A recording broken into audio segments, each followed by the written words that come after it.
গ্রামের বড় বাড়ির মেয়ে ঐশী।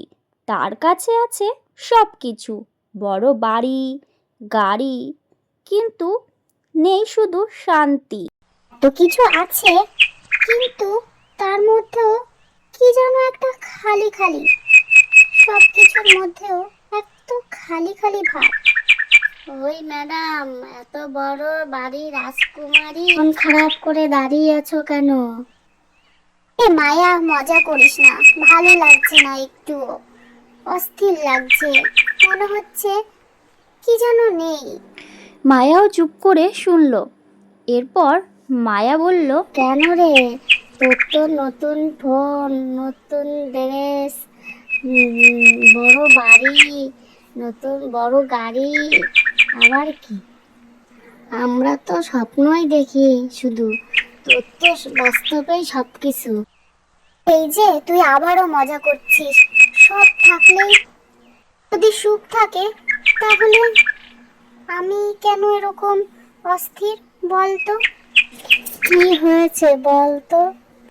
বাবা আর মা সারা দিন মিটিং নিয়ে ব্যস্ত, কথা বলার সময় পায় না।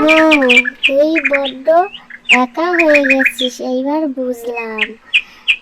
আমি তো আছি, তোর বন্ধু।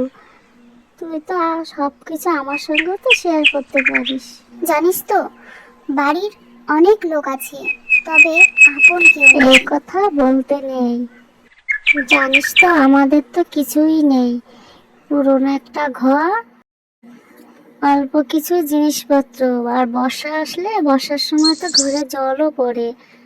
তোর কষ্ট হয় না এভাবে? তুই থাকিস কি করে? তোর অনেক ধৈর্য ক্ষমতা রে। কি করে তুই পারিস?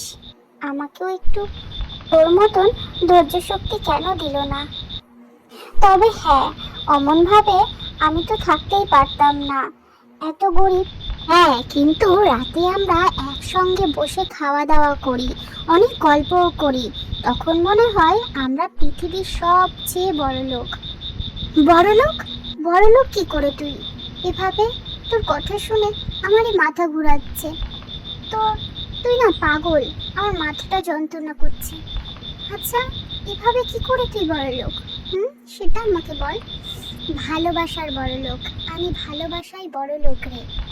আমি তোকে হিংসে করি। তোর কথা শুনে আমার বড্ড হিংসে হচ্ছে। কি? আমাকে হিংসে করছিস? তোর পরিবার তোকে সময় দেয়, আর আমাকে শুধু দামি দামি জিনিস দেয়, সময় দেয় না।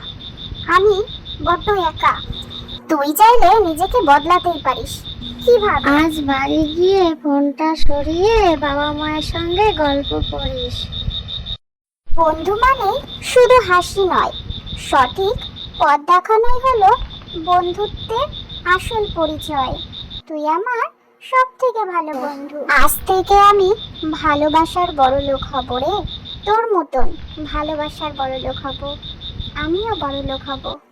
ঐশী আজ বুঝতে পারলো সত্যিকারের বড় লোক হওয়া কাকে বলে। টাকা দিয়ে সব কেনা যায় না বন্ধুরা, তবে ভালোবাসা থাকলে সব থেকে বড়লোক হওয়া যায়। আর এই গল্পটি এখানেই শেষ হলো। আর এই গল্পটি কেমন লেগেছে তোমাদের অবশ্যই কমেন্টে জানিও কিন্তু বন্ধুরা। তোমারও কি এরকম বড়লোক বন্ধু আছে? তাহলে তাদের কাছে অবশ্যই এই গল্পটি তুমি শেয়ার করে দাও। আর অবশ্যই লাইক আর সাবস্ক্রাইব করতে ভুলো না কিন্তু বন্ধুরা। তোমরা কেমন গল্প পছন্দ করো অবশ্যই জানিও।